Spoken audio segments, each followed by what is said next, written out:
coming today. I appreciate you guys spending a few hours out of your busy day, out of your busy weekend. I know that Agenda 21 isn't the most exciting thing to talk about, but I feel that it's really important, and it's something that we need to get the word out about.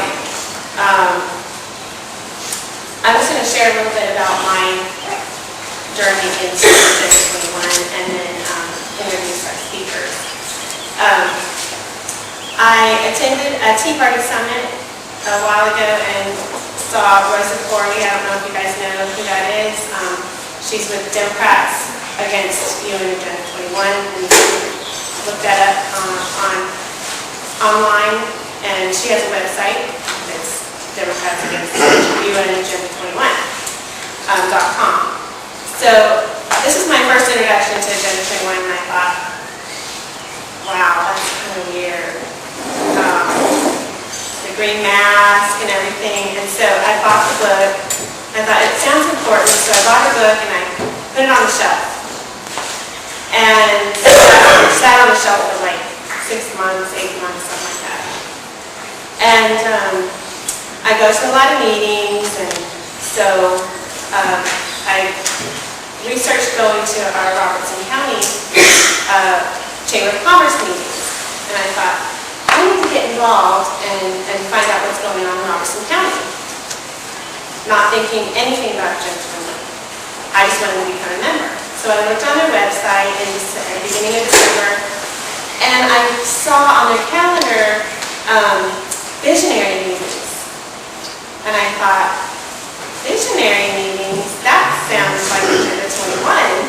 So I got my book out, and I was like looking all in here, and I looked it all up online, and I thought, did my research about the visionary meetings, and okay, this is what they're supposed to be, and in the book and online it'll tell you exactly how the visionary meetings go. It's called the Delphi technique. It's what they use to get everybody to be in consensus, and which, you know, all this sounds like voodoo to me. I'm like, the Delphi technique, you know. So, but it's real. And I found out for myself by attending the meetings that they had that week. So I found out online, and the next night I was at the meeting, and it was everything they said it was. Everybody was locked out in, you know, different tables, and everybody's around a map of your area, and then they have a facilitator for each table, and they say, you know, don't you agree this is where we need to put this, and we need to put this here, and so if you haven't been to a meeting, it sounds crazy, but once you do the research and you look and you see, okay, this is the way it's going to be, and then you actually go to a meeting, it's like you're in, I felt like I was in the Twilight Zone. So that was my introduction to Agenda 21. And then I got scared. And I thought, oh my gosh, Agenda 21 it's in Robertson County. And then I started thinking about all the new developments that are going on in Sumner County, in Nashville, and, you know, they talked about putting up planning areas and putting everyone in urban areas, and then making the property outside of the growth planning area a conservation areas. So I saw that on the map in Robertson County. They showed, you know, their planning area and then their, you know, conservation area. So you'll be learning a lot about that with Jim Sandman as our next speaker. And I'm just going to talk a little bit about him. From 2008 to 2012, Jim Sandman served as a state coordinator for the John Birch Society, covering Tennessee and Western Georgia and Alabama. He joined the society in 1999 as a volunteer leader and continues to speak out as a citizen against threats to American sovereignty He's retired from the U.S. Naval Submarine Corps, where he served on 4 submarines as a torpedo missile fire control system technician and a chief flight officer. He's the current commander of American Legion Post 141 in Murfreesboro, Tennessee, and a chaplain of Murfreesboro's volunteer base of the U.S. Submarine Veterans International. He holds a Bachelor of Business Administration degree from Middle Tennessee State University, majored in Computer Information Systems, and an associate's degree in guitar performance. He works as a guitar teacher and an independent collector and representative with Munis Network LLC and Silver and Gold Coin Company. He was born and raised in Virginia. His late father was a pastor and his mother is a retired school teacher. He moved to Tennessee in 1997 after retiring from the Navy. He currently lives in Muscassus, Tennessee, near Nashville, with his wife of 27 years, and has 2 adult sons. Please welcome Jim.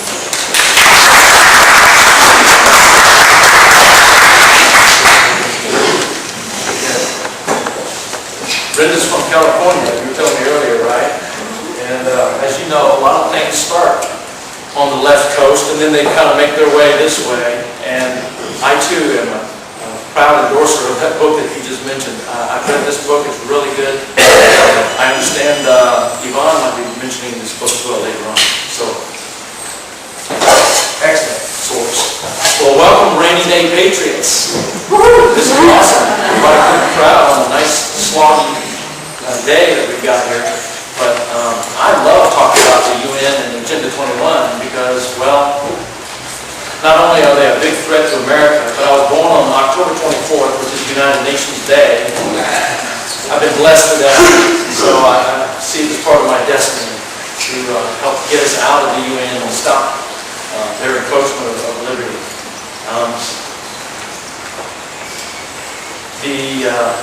One of my favorite quotes I'll start with is Mark Twain. Sometimes I wonder whether the world is being run by smart people who are putting us on or by imbeciles who really mean it.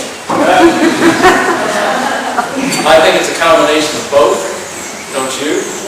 There are some very smart people, and then there are those that don't need to be up in elected office or in some sort of leadership.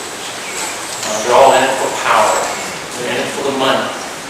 So that's where all this comes from. Before I go any further, because I was with the John Birch Society on the staff, and now I'm still a proud member, I brought my tinfoil hat. And you too can have a tinfoil hat. You got some at home, right? Yeah. So don't forget to put that on. I hear all about this stuff that's just conspiracy theory. So get used to it. You'll be accused of being tinfoil hat wearers, as you already have in some of these books.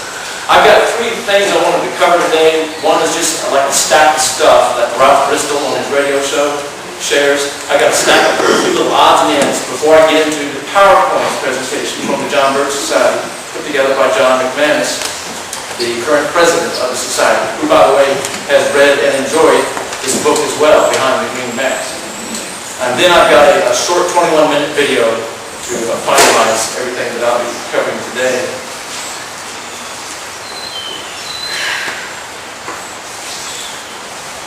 First, the stack of stuff, a little bit. From Tom DeWeese. Who's familiar with Tom DeWeese and his efforts? Yes, good. To Agenda 21. He's been doing this for 25 years or so.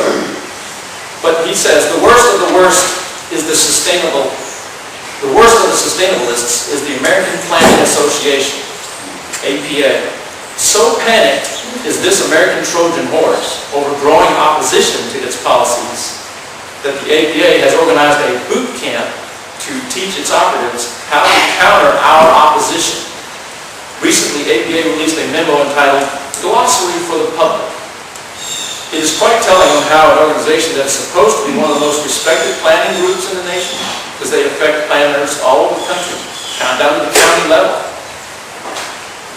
operating in nearly every city, which teaches people to lie at all costs in order to maintain their power and influence in our communities. Says the introduction to this memo from the APA, given the heightened scrutiny of planners by some members of the public, what is said or not said is especially important in building support for planning. Here's a list of words that the APA warns planners not to use because they cause critics to see red, as they have become highly politicized and generate suspicion among some citizens, unquote. So some of those terms that they encourage their planners not to use anymore are affordable, Agenda 21, collaboration, consensus, Delphi technique, density, livable, localized planning, long-term, region-wide planning, organize and facilitate, public visioning, public-private partnerships, regionalism, regional planning, smart growth, stakeholders, sustainability, walkable or livable communities, and so forth. So the APA is already on to you and I. So we're ready. We are also very proud to be one of the states in the country that last summer passed a resolution, an anti-Agenda 21 resolution. That was awesome. Both in the House and the Senate, though the governor refused to sign it. But it's still a good educational tool for the state of Tennessee and the legislators who supported that. Department of Homeland Security came up a while back. This was from April of last year. Department of Homeland Security launches environmental justice units. Have you heard of these yet? Environmental justice, some have, some have not. You might call them green police. There was a commercial that was on the internet a while back from Audi, auto manufacturer. They had a commercial that may not be far off from becoming reality, with the announcement that the DHS is creating new environmental justice units that will be empowered to oversee regulations in conjunction with local government. Again, here's a federal agency getting into local government. In its own strategy statement, it says, quote, the idea is to include environmental justice practices in our larger mission efforts involving federal law enforcement and emergency response activities, unquote. And to incorporate environmental justice in securing the homeland. Securing the homeland. So anyway, be aware of that.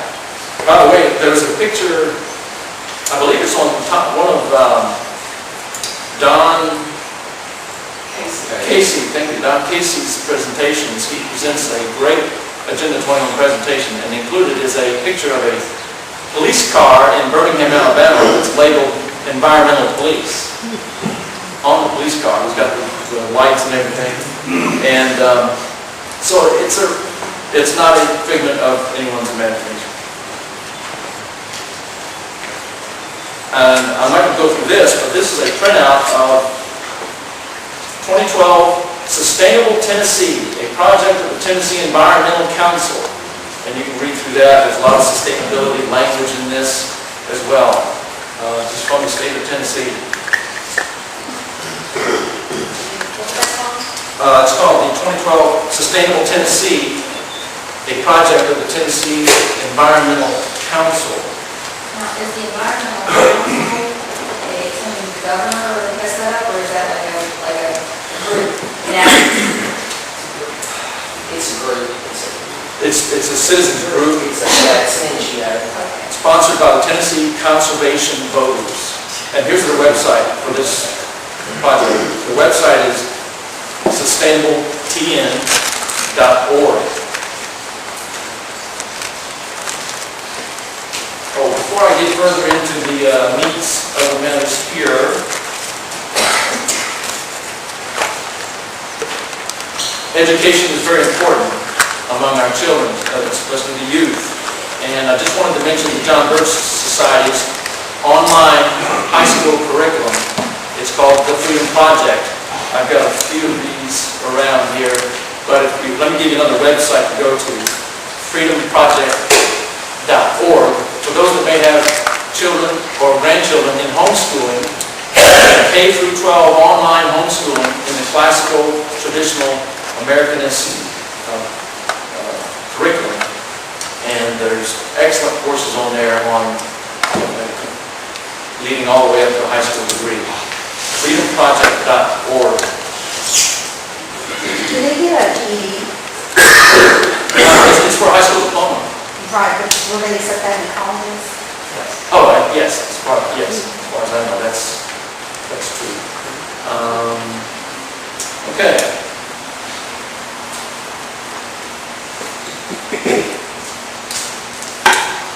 Man, move over here.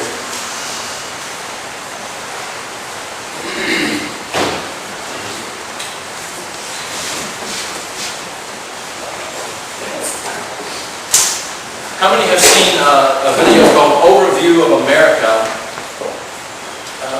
Maybe not. Okay. You need to. You have an Overview of America. It's a video. You can probably find it on still on YouTube. I'm sure you can. But it's one of the JBS videos that talks about how one of the main points is America became great not because of what it did, not because of what the government did, but what the government was prevented from doing. Our Bill of Rights, for instance. That's why America became great, but we've let it be encroached ever since our founding. No other country has this constitutional republic type of government, and their citizens do not understand the liberties all the Americans enjoy. Now, imagine if you could, an international organization that wants to come in and have an agenda to undermine these liberties, an agenda that is not compatible with the American way of life. Also, they promote eliminating private property ownership eventually. First restricting what you can do on it, and then more and more federal lands and more off limits. Restricting civil liberties, capping energy consumption and water use, and controlling population size. These are all aspects of Agenda 21. Unfortunately, it's not just a figment of somebody's imagination. It's what is known as Agenda 21. And it's being implemented in communities all around the country under the guise of sustainable development. So for the rest of my presentation, we'll take a closer look at the problems of Agenda 21 and offer some solid solutions. Protecting the environment and saving the planet are worthy goals sought by any sensible person, being a good steward of what God has given us.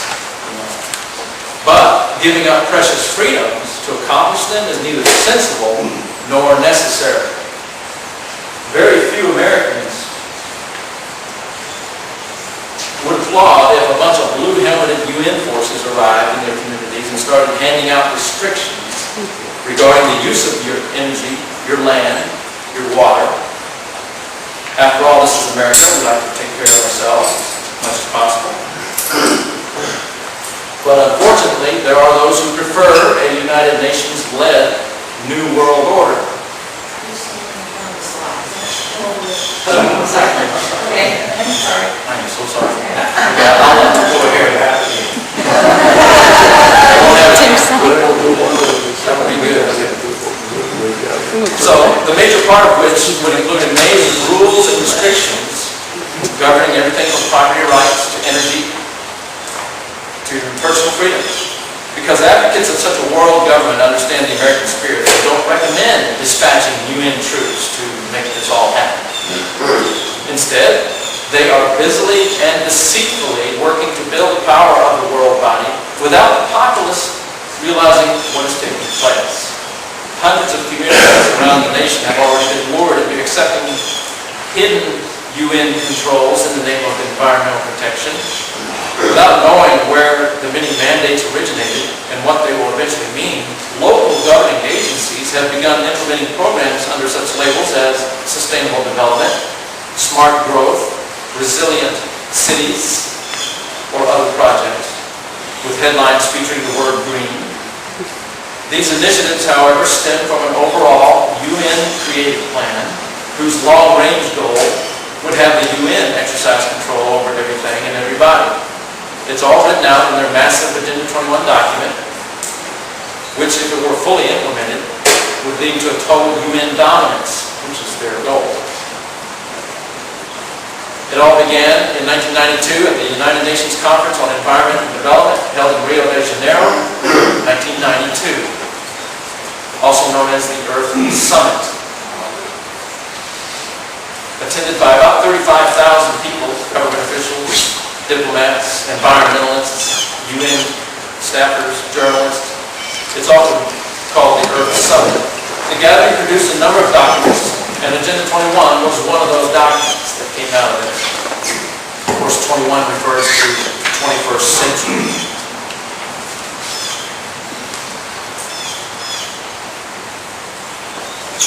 For some time, obtaining a copy of Agenda 21 proved nearly impossible, but then an environmental activist lawyer by the name of Daniel Sitars developed this Agenda 21 document, and in it he wrote, Agenda 21 proposes an array of actions which are intended to be implemented by every person on earth. It calls for specific changes in the activities of all people.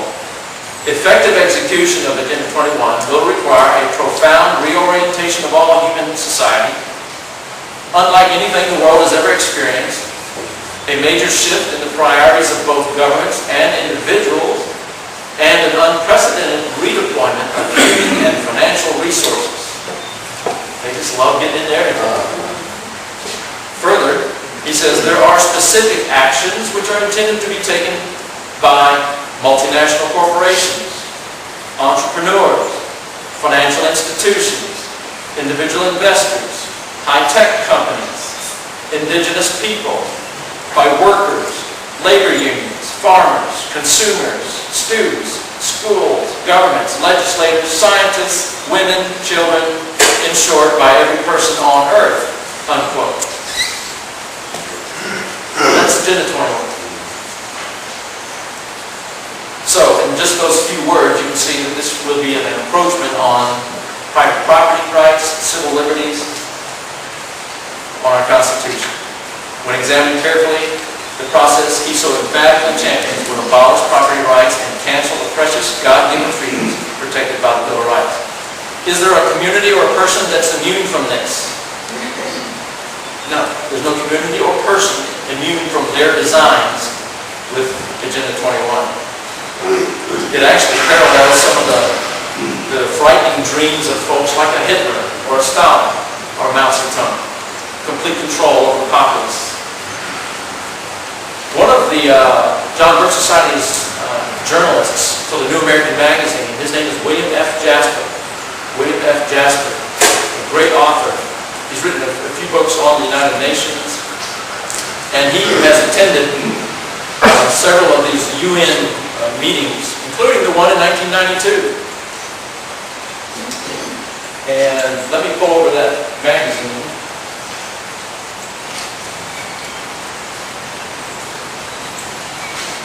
Before he went to the 1992 Earth Summit, he wrote an article in the October 91 New American Magazine called The Green Regime's New Mascot, the Spotted Owl. And the article, The Green Regime's Socialist Agenda is Endangering the Western Economy. This is 1991. So, he also commented recently, William Jasper did, saying this, the UN's Agenda 21 is definitely comprehensive and global, breathtakingly so. Agenda 21 proposes a global regime that will monitor, oversee, and strictly regulate our planet's oceans, lakes, streams, rivers, aquifers, seabeds, coastlands, wetlands, forests, jungles, grasslands, farmland, deserts, tundra, and mountains. These are each individual chapters in the Agenda 21 document. It even has a whole section on regulating and protecting the atmosphere. It proposes plans for cities, towns, suburbs, villages, rural areas. It envisions a global scheme for healthcare, education, nutrition, agriculture, labor, production, and consumption. In short, everything. There is nothing on, in, over, or under the earth that doesn't fall within the purview of some part of Agenda 21.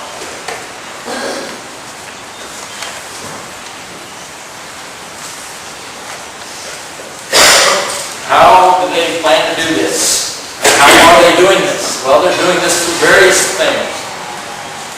Coming ultimately from the United Nations through foundations like the Rockefeller Foundation, giving grants to cities and towns, federal agencies, Department of Energy, Department of Housing and Urban Development, Environmental Protection Agency, Department of Transportation.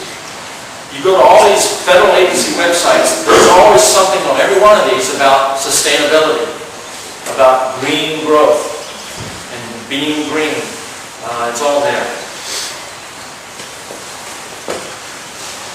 And then, of course, ICLEI, International Council for Local Environmental Initiatives. I don't like that title, do you? International Council for Local Environmental Initiatives. Of course, our neighboring town, Franklin, is a member of ICLEI. Nashville was a member of ICLEI, but did not renew its membership last summer.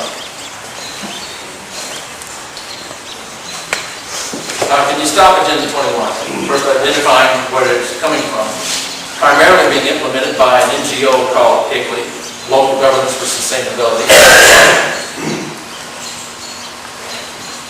And here's a quote from Mr. J. Gary Lawrence, an advisor to President Clinton's Council on Sustainable Development, which was created in 1993, I think it was. He says, participating in a UN-advocated planning process would very likely bring out many of the conspiracy-fixated groups and individuals in our society. This segment of our society who fear one world government and a UN invasion of the United States through which our individual freedoms would be stripped away would actively work to defeat any elected official who joined the conspiracy by undertaking local Agenda 21. So, we call our process something else, such as comprehensive planning, growth management, or smart growth. They're being very deceptive.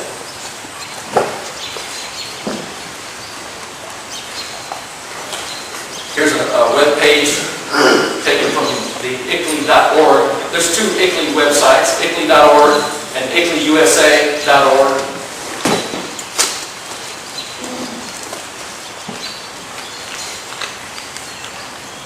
The ICLEI method of operations does not inform local officials that they are carrying out the plans of UN Agenda 21. That's why they give you the rear and headlights look when we talk to them about it oftentimes. And of course, none of them wear blue armbands or blue UN helmets. Instead, they are generously offering funding. ICLEI is offering, and other these federal agencies and so American Planning Association, they offer funding to support local programs and start local programs of sustainability. Yet, these programs would eventually lead to eliminating private property, barring access to woodlands and wetlands, restricting civil liberties, forbidding large families, even limiting the amount of trash, placing a ceiling on energy consumption and water use, leading to rationing, dictating the amounts and types of farm production, and, here's a good one, forcing participation in community projects, mandatory volunteerism. Forcing participation in community projects, all part of UN's Agenda 21. How many local governments in the U.S. are global members of ICLEI? And this slide is a little old. I haven't changed it recently. But at the count recently it was over 600 cities and towns and some counties. In our region here, Tennessee, Georgia, Alabama, these are the cities that are currently members of ICLEI. Yeah, that's up to date because I looked at that recently, a couple days ago, again on the ICLEI website.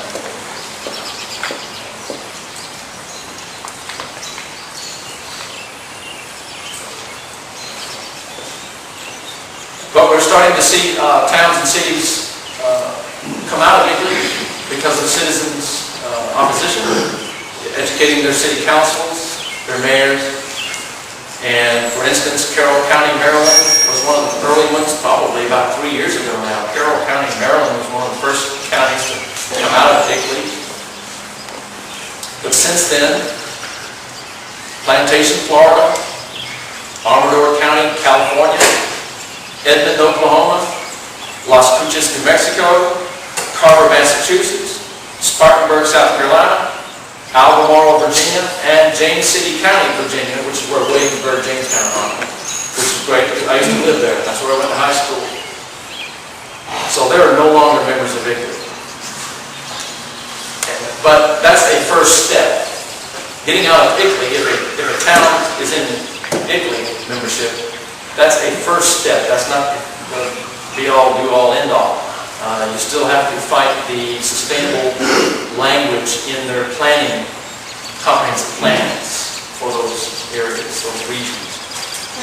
And I'll take the questions and answers later on. Listen. Oh, sorry. At the end, I think there's going to be a whole period for that. And a way to quickly find if a particular community is in ICLEI, again, just go to ICLEI.org and click on Members tab, and then click on Global Members, and they're listed there alphabetically by country, and then alphabetically by city name for USA, city name.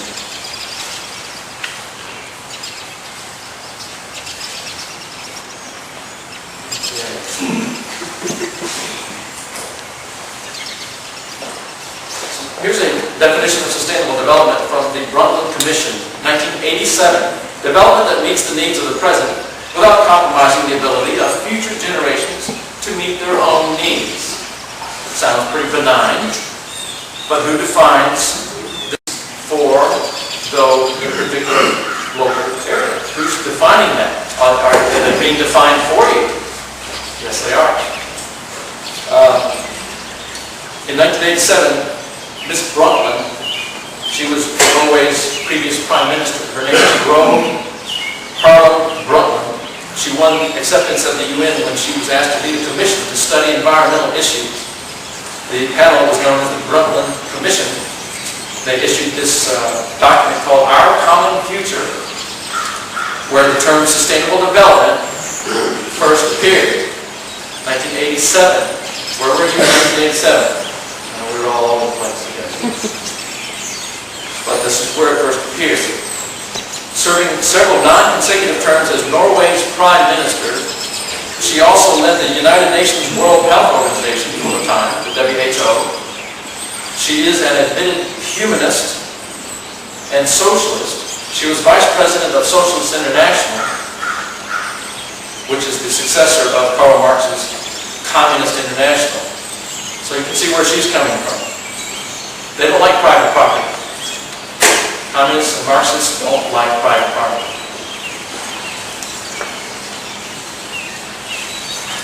Widely known for providing the momentum for the 1992 Earth Summit in Rio de Janeiro, she certainly approved of President George H.W. Bush's signing of the Agenda 21 document in 1992.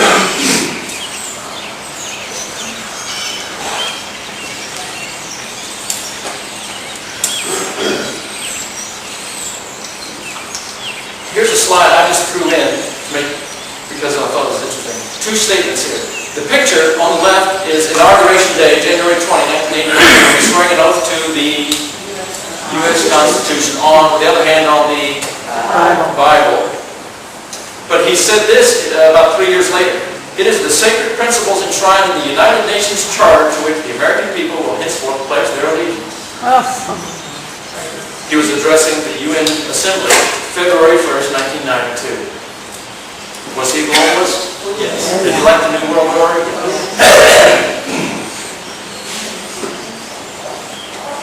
Then, in 1993, when Mr. Clinton took office, he signed an executive order which authorized the creation of what they call the President's Council on Sustainable Development. It lasted for about 6 years till 1999. It was stopped at that point, but they had done their damage. What they did in this President's Council on Sustainable Development, they had heads of the cabinet agencies, EPA and DHS, and other Department of Energy,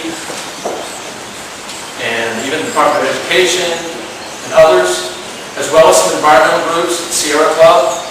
These are all part of this President's Sustainable Council, Council on Sustainable Development. And they delineated policies to be implemented by the federal agencies to focus and push sustainability down to the local level. through federal agencies.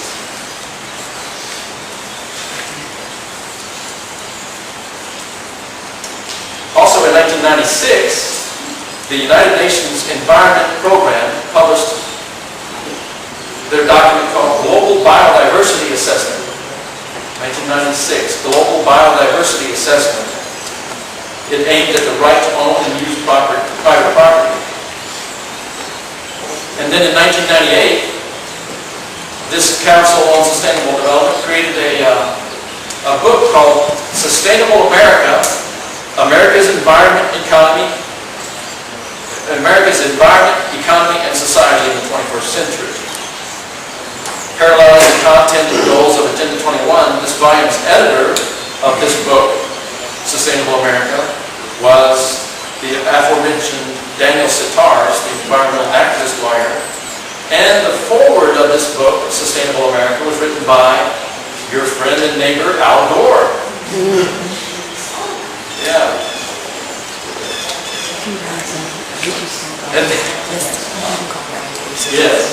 then in 2011, last June 2011, Obama comes up with an executive order creating the White House Rural Council. White House Rural Council. Don't you want the White House involved in your rural areas? No? I don't think they asked us, did they? The purpose of the council is to facilitate the federal coordination and implementation of sustainable development at the local, rural, community level. The executive order targets that 16% of American population who live in rural communities. It further calls for a strong, sustainable rural communities. They love that word, sustainable. Speaking of which, and as noted previously, many of the groups formed to promote Agenda 21 operate under the name of sustainable development. After all, but it sounds like a positive thing. It does. Who wouldn't want development that is sustainable and a plus for the community? If not under this appealing title, other ones are like smart growth, resilient cities, or other nice sounding and non-threatening verbiage. But they come with restrictions on what you can do on your private property as a start. And then 1993, Bill Clinton signs the UN Convention on Biodiversity. Another bad idea. Another product of the Earth Summit from 1992. So about a year later, he signs this agreement. Intimately related to Agenda 21, this program sought to protect ecosystems through implementation of their Wildlands project.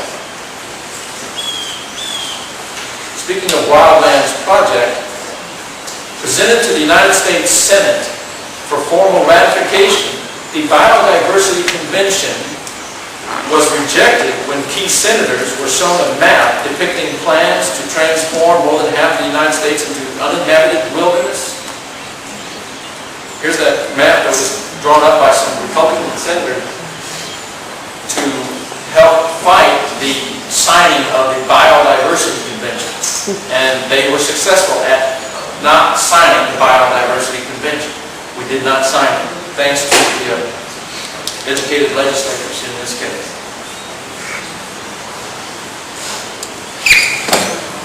Backed by the UN's International Union for Conservation of Nature, the Wildlands Project aims to force people off of 50% of the land and steer them into cities where they would no longer have access to cars and where their use of energy, water, etc. would be controlled. And if that's not enough, population reduction. Agenda 21 promotes so-called family planning programs that would be in sync with the sustainability population reduction efforts, such as that promoted by the United Nations Population Fund. This program encourages the use of contraceptives, sex education, and abortion to curb population growth. This is all part of the United Nations Population Fund to provide contraceptives, sex education, and abortions. Part of your UN tax dollars at work. The idea of a sustainable population arrived at by drastic reductions of births is emphasized in that book, Sustainable America, Forward, written by Al Gore, which states that the U.S. must have policies and programs that contribute to stabilizing the global human population, unquote. And it goes on to call for stabilization of the U.S. population and a reduced rate of population growth in the United States and the world. It goes on to say, we must move towards stabilization of the U.S. population and a reduced rate of population growth in the United States and the world. We must expand the number of curricula, materials, and training opportunities that teach the principles of sustainable development. This hit home with me a couple of years ago when my son was attending Middle Tennessee State University. They have a master's degree in sustainability. And many colleges like that have these days. He decided not to take that master's degree. He asked me about going into that. So I showed him the information about Agenda 21, and he now wants nothing to do with that. So in other words, they want to redouble their efforts to dumb down and propagandize school-age children to ensure that when they reach majority age, they will be more likely to be docile followers of an ever-increasingly tyrannical state.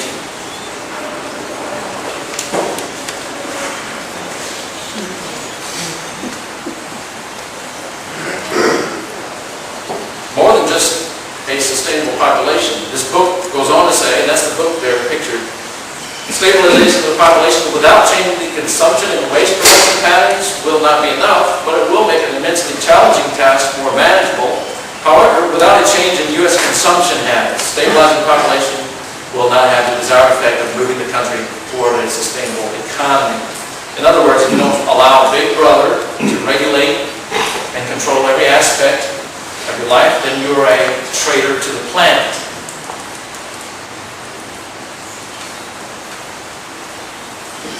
In the book, it also says cars are not a sustainable mode of transportation. This is quoted from the actual Santa Cruz, California County Local Agenda 21, page 74. In the red there, a major effort to stabilize the number of vehicle miles traveled per person. They want to limit movement, all in the name of protecting the environment.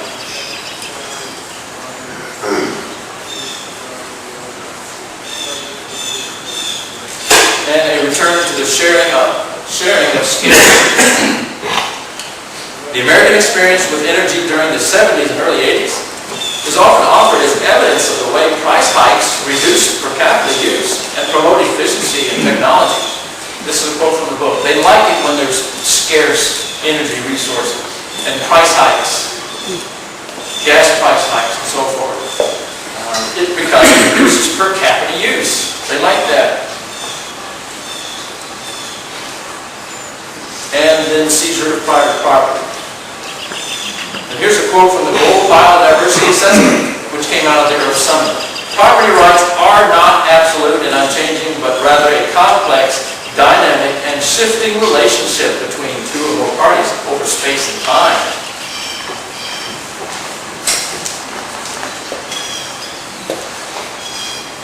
Contrast that with the UN published view, with the traditional view of those whose thinking created our nation. It is well known that the writings of political philosopher John Locke influenced America's founders, and he stated, "The great and chief end, therefore, of men's uniting into commonwealths and putting themselves under government is the preservation of their property."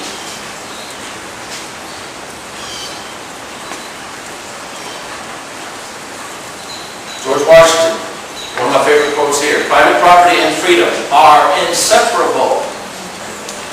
When they start attacking and restricting private property, they are attacking and restricting freedom.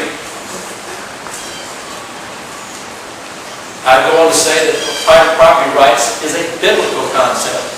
You can see that not only in the Ten Commandments, you shall not envy another person's house, another person's property, things he owns. That's theirs. You shall not steal. You shall not steal.